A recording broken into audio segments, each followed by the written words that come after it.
Satyabama Institute of Science and Technology, Chennai and Sri Perimbadu.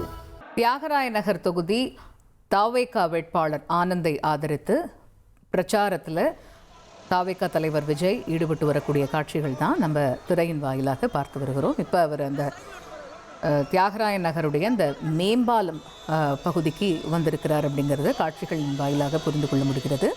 இப்போ இந்த பகுதியிலிருந்து அவர் அடுத்தடுத்த இடங்களுக்கு பயணப்பட இருக்கிறார். இப்போ தியாகராய நகரிலிருந்து அவர் அங்கேருந்து வள்ளுவர் கோட்டத்திலேருந்து நுங்கம்பாக்கம், அப்புறம் அங்கேருந்து புரசைவாக்கத்தில் இருக்கக்கூடிய ருத்தட்டன் சாலை, இந்த பகுதிகள்லாம் அவர் பிரச்சார வாகனத்திலே பயணித்து வாக்கு சேகரிக்க திட்டமிட்டிருக்கிறார். இப்போ தியாகராய நகர் பார்க்குறோம்.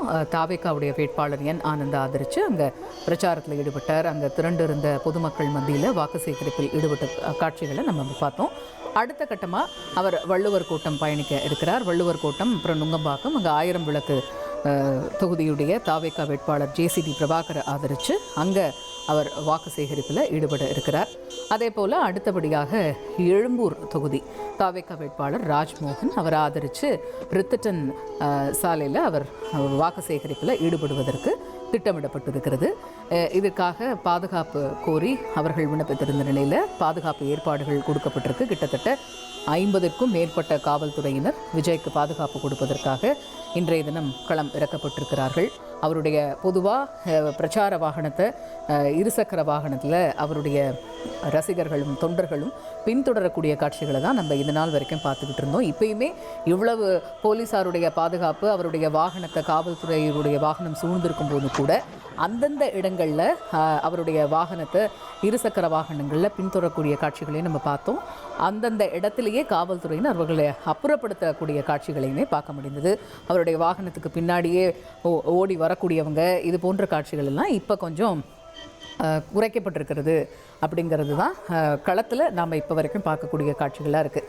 தியாகராய நகரை பொறுத்த வரைக்கும் இப்போ சூழல் இப்படியாக இருக்கிறது. அங்கே டிவிகே வேட்பாளரான ஆனந்தை ஆதரித்து அவர் இந்த பிரச்சாரத்தில் வாக்கு சேகரிப்பில் ஆதரவு கேட்டு வரக்கூடிய அந்த காட்சிகள் அந்த 2 பகுதியிலையும் அந்த மேம்பாலத்தை ஒட்டி இருக்கக்கூடிய பகுதிகளில் பார்க்குறோம். அங்கே ஏராளமான கடை தெருவில், அது ரொம்ப பிஸியான ஒரு இடம், நிறைய கட்டிடங்கள் இருக்கக்கூடிய அந்த இடத்துல பார்க்குறோம். அந்த கட்டிடங்களுக்கு மேலேயும் அவரை பார்க்குறதுக்காகவே அங்கே பொதுமக்கள் திரண்டு இருக்கக்கூடிய அந்த காட்சிகளையும் பார்க்குறோம். அவங்க எல்லாருக்குமே கையசைத்தவாறு தாவேகாவுக்கு ஆதரவு கோரி அவருடைய பிரச்சார வாகனத்தில் அவர் பயணப்பட்டு கொண்டிருக்கிறார். இப்போ தியாகராய நகர்லேருந்து அடுத்த கட்டமாக அவர் வள்ளுவர் கோட்டம் பகுதிக்கு பயணப்படுகிறார்.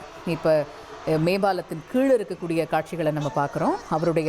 அவரை பார்க்கணும் அப்படிங்கிறதுக்காக கொஞ்ச நேரத்துக்கு முன்னாடி கூட நம்ம தந்தி டிவியில் ஒரு பேட்டி ஒளிபரப்பப்பட்டது. 12 மணிலேருந்து காத்திருக்கிறோம் அவரை பார்க்கணும் அப்படிங்கிறதுக்காக. அந்த மாதிரி ஏராளமான அவருடைய ரசிகர்களும் தொண்டர்களும் அந்த பகுதியில் குழுமி இருக்கக்கூடிய காட்சிகள் தான் இவை. இப்போ அவங்க எல்லாருடைய ஆதரவையும் பெற்றுட்டு அவங்க கொடுக்கக்கூடிய உற்சாகமான வரவேற்பு இது எல்லாத்தையும் வாங்கிட்டு அங்கேருந்து அவர் அடுத்த கட்டமாக வள்ளுவர் கோட்டம் நோக்கி அவர் பயணப்படக்கூடிய காட்சிகள். வள்ளுவர் கோட்டம் பகுதியில் அவர் பேசுவார் அப்படிங்கிற ஒரு எதிர்பார்ப்பு இருக்கிறது. தியாகராய நகர் பகுதியிலுமே அவர் பேசுகிறதுக்கான வாய்ப்புகள் இருந்தது. ஆனால் நேரமின்மை காரணமாக அடுத்த கட்டத்துக்கு அவர் பயணப்பட்டிருக்கிறாரு. இன்னும் 2-3 இடங்களுக்கு போகணும் இல்லையா வாக்கு சேகரிக்கிறதுக்காக. அந்த அனுமதி நேரம் முடிகிறதுக்குள்ளாக சென்னையை பொறுத்த வரைக்கும் அனைத்து இடங்கள்லையுமே போய் தாவேகாவுக்கு ஆதரவு கேட்டுவிட வேண்டும் அப்படிங்கிற ஒரு திட்டமிடல் இருக்கக்கூடிய சூழல். நேரமின்மை இது எல்லாமே சேர்ந்து அவர் அடுத்த இடத்துக்கு போயிட்டு அவர் நிச்சயமாக அங்கே குழுமி இருக்கக்கூடிய மக்கள் மத்தியில் பேசுவாருங்கிற ஒரு எதிர்பார்ப்பு இருக்கிறது. Satyabama Institute of Science and Technology, Chennai and Sri Perimbadu.